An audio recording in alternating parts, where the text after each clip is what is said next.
बाबा अस्सलाम वालेकुम। वालेकुम सलाम।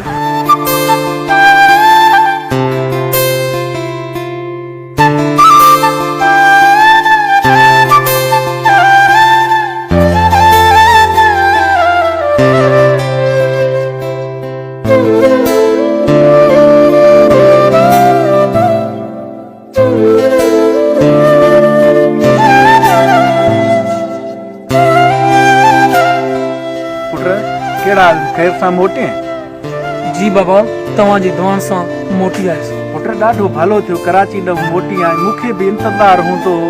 कराची जा हालात बि ख़राब आहिनि। हींअर अखियुनि जे आॾो पुट हूंदे न। अदा चङो छो मोटी आहीं? तुंहिंजी ॾाढी सिक लॻी। हिते भई ज़मीन संभालींदा हुई। जबल तंगो जो कराची मोटी आहीं। हाणे कमकार बनी जो करे पाण बि गजी खाईंदा करे। हाणे बनीअ जो कमकार कजां बसि छॾे ॾे कराची जी पचर रुखी सुखी हिते पंहिंजे घर जी भली थई मानी पुट। बस छा कजे बाबा साईं, मजबूरी ख़ातिर वञणो पियो पए परदेस ते। पुट पंहिंजा चार्जर बि संभालियूं था बसि इहे असांजे लाइ गंज लॻा।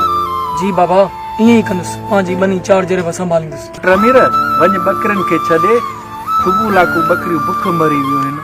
महल में छॾे अचनि त चरन ढो कनि पियो। ठीकु आहे बाबा, वञा थो मां, सिर्फ़ु कपिड़ा मटाया था।